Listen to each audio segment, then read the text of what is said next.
So hello everyone, once again welcome to you all.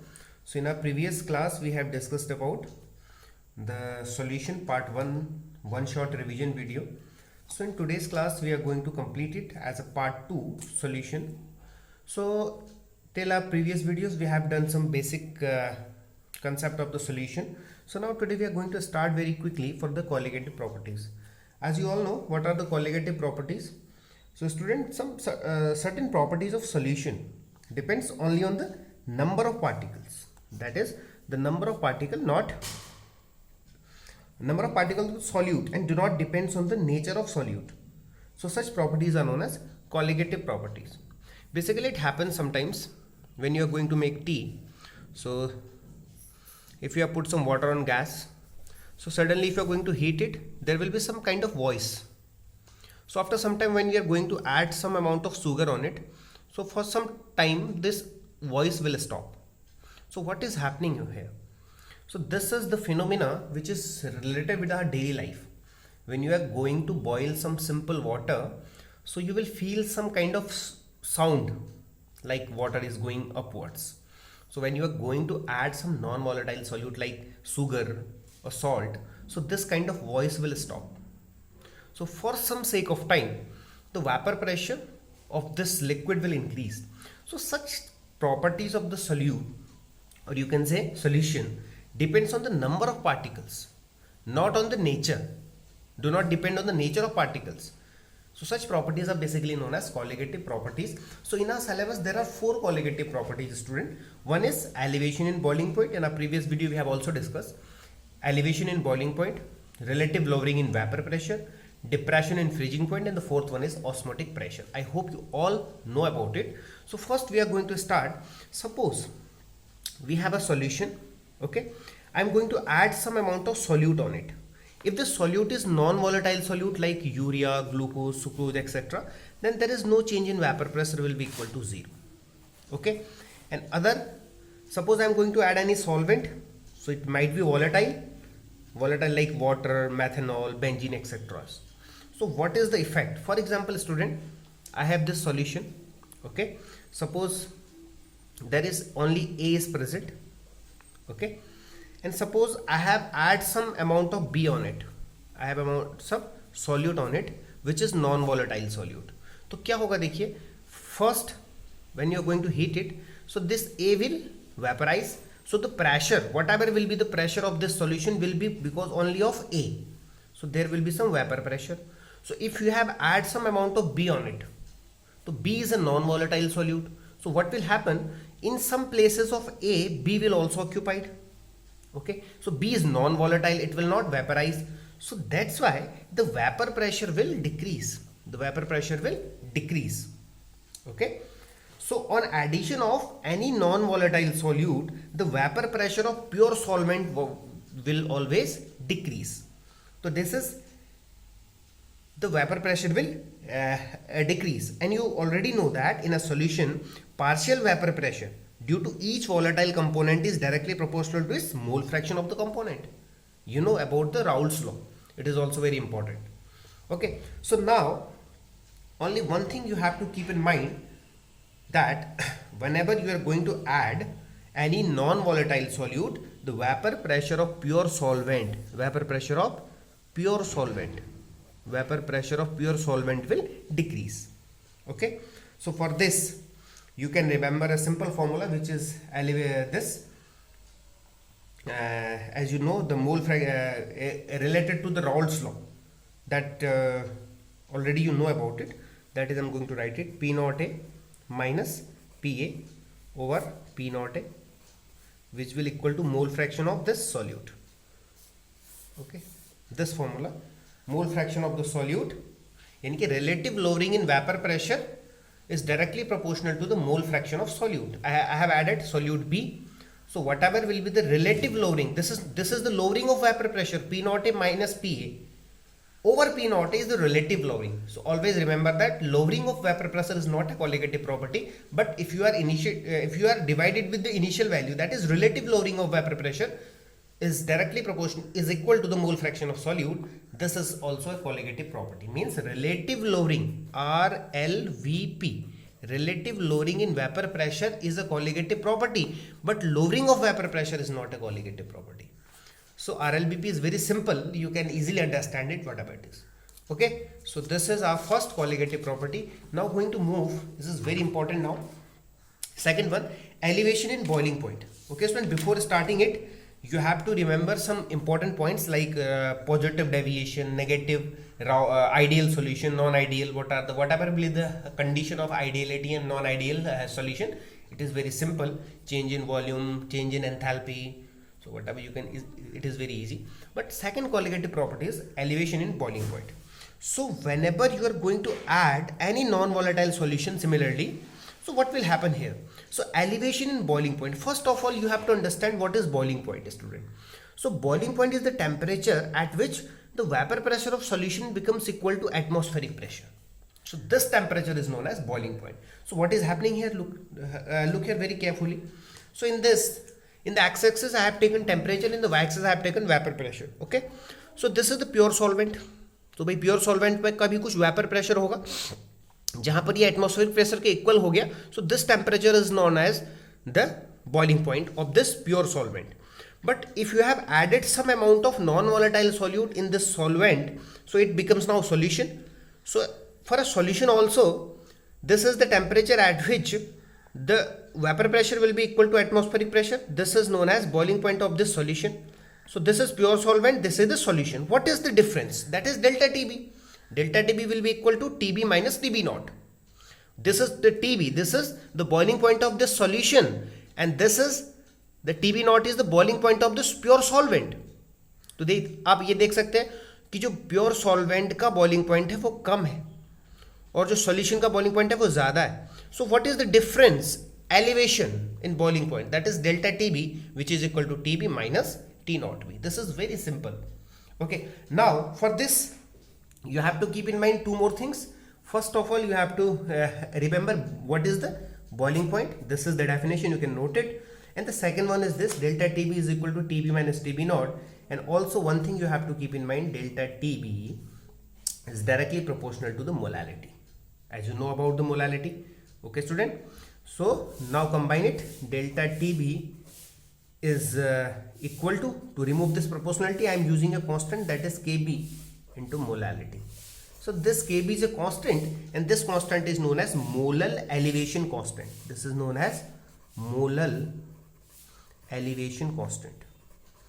Molal elevation constant. Okay, also it is known as ebullioscopic constant also. ठीक है?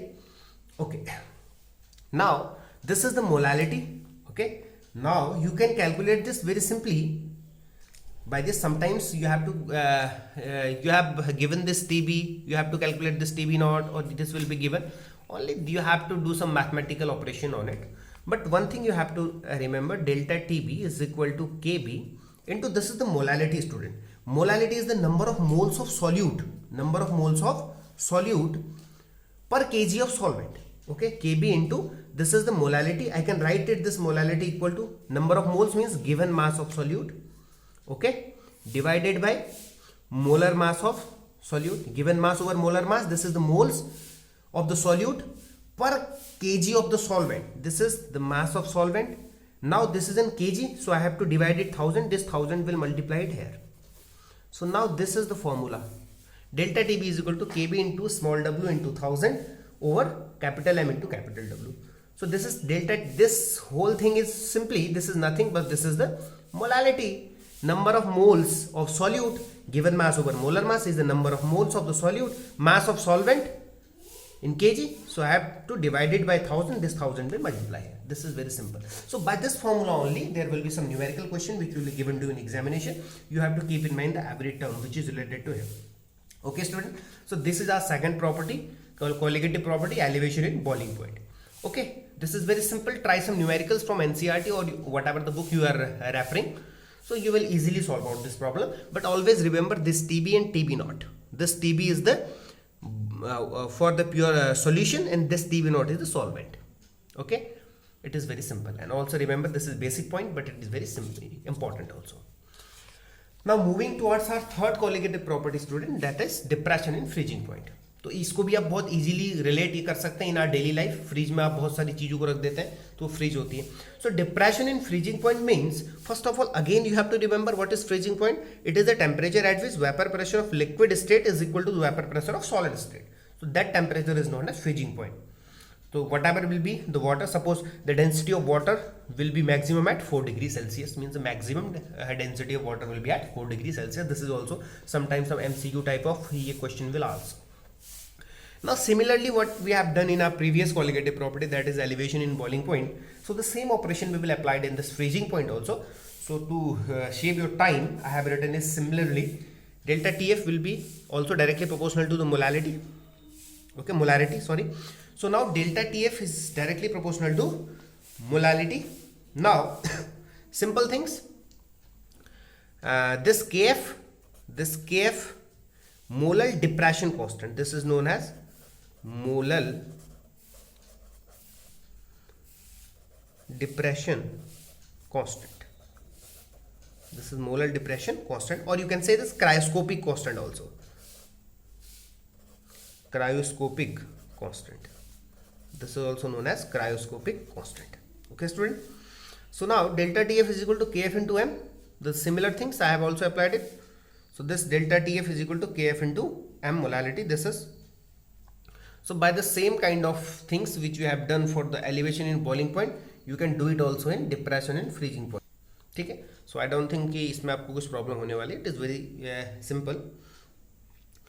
So this kf also, this delta TF is equal to kf into m, and remember this kf which will depends upon the solvent, which will depends on solvent. So one more thing I would like to clear, if you want to complete in these colligative properties in detail, so I will add the link in description. You can go to the throughout separate colligative property in separate lectures, so you can easily understand it. Still you have some problem to solve some numericals, so you can comment on the comment section, so I will make a separate video for the numerical analysis also. Okay, so now this is our third colligative property, that is depression in freezing point. So now student, one more property which is very simple, as you know, that is osmotic pressure. Okay, osmotic pressure. Now what is osmotic pressure? As you all know, before starting this osmotic pressure we have to understand what is osmosis. So osmosis, or sometimes you have to know about the diffusion also. Okay, so now first we will easily understand what is osmosis. It is the net flow of solvent to the solution in a semi permeable membrane. Means the net flow of solvent to the solution in a semi permeable membrane. Okay, net flow of solvent to the solution with the help of this semi permeable membrane is known as osmosis. Okay, now what is osmotic pressure? So basically it is the extra pressure applied to stop the flow of solvent to solution. Means the extra pressure which is applied to stop the osmosis is known as osmotic pressure. It's very simple. But in pure science, the osmosis never stops, but the rate of flow of the particles will be equal. देखिए किस तरीके से ये चीज़ होती है, देखिएगा.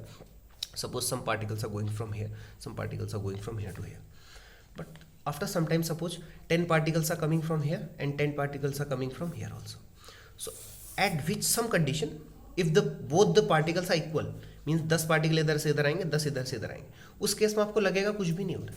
Actually this condition is not osmotic pressure, but in pure science the osmosis never stops. But वो books में लिखा रहता, तो that's why we have also provide the same definition to you. But for detail, again I am saying to you, go to the description and watch the solution playlist, osmotic pressure, the separate video, you can easily understand. But for exam point of view, you can easily understand what is osmosis, what is osmotic pressure. So want to have had some work on it, what is osmotic pressure. So according to it, the pi, this is osmotic pressure is represented by pi, is directly proportional to the molarity. Okay, now also pi is also directly proportional to the temperature. So on combining both, pi directly proportional to mt. To remove this proportionality sign, I have used R, which is known as solution constant. Okay, so pi is equal to mRT. So sometimes molarity is what? The concentration, and molarity is the concentration. Sometimes in your book this formula will be given to pi is equal to CRT. C is the concentration. So student, concentration basically means the molarity. By molarity is the number of moles of solute per unit volume. So I can write it pi is equal to n over v RT, n over v RT. So in this case, if I multiply this pi into v is equal to nRT. So this, can you find some similarity on it? PV is equal to nRT, ideal gas equation. So similarly, but here is the pi, which is also known as osmotic pressure. So, and one more thing, you can easily study this by your books, like what is the osmosis? If this process becomes reverse, so this system is known as reverse osmosis. As you know, all the ROs work on this principle, reverse osmosis. It is very simple, and the numerical will also given to you from this formula also. Pi is equal to n over VRT. Sometimes the molarity will be given to you, sometimes the number of moles will be given to you. Okay, so you can easily calculate from here whatever will be the osmotic pressure. I think 1 or 2 marker question will be from this osmotic pressure. So always remember this formula and try to do some numericals from your NCERT book. Decimolar, semimolar, whatever will be the concentration of the solution is given to you, so you can easily calculate such numerical problems. Okay student, the last topic, because the Van 't Hoff factor and the abnormal molar masses, now it is not in our syllabus for this academic year. So we are just summarizing this with the last topic of this solution, which is also important in 1 marker question, and that is, student, like this isotonic, hypertonic and hypotonic solutions. Okay, this is also very important, how you can easily tackle such type of questions in 1 marker. So one thing you have to keep in mind, suppose 2 solution is given to you. This is solution 1 and this is solution 2. Okay, having the temperature, suppose the temperature is T. At that given temperature, the 2 solutions, if having the same osmotic pressure, and such solutions are known as isotonic solution, Okay student, now the second one is hypertonic. Okay, so now hypertonic is what? Hypertonic solution is, its concentration is higher than that of the solution separating it by a semi-permeable membrane. Means we can say pi 1 is greater than pi 2. So such solution known as hypertonic solution. And the third one is, student, very important, that is hypotonic solution. Means its concentration is lower than that of the solution separating by a semi-permeable membrane. Means we can say pi 1 is less than pi 2. Such solution are known as hypotonic solution. Okay, so this is our last part of the solution. One more things, what is Van 't Hoff factor, abnormal molar mass. It is very important, but now it is not for this academic year. It is not in our syllabus, so you have to revise it all and also refer your books, do your preparation best. And if you feel any problem regarding this, you can easily comment on the comment section. So thank you very much. तो मिलते हैं next video में. So till then, thank you and have a nice day.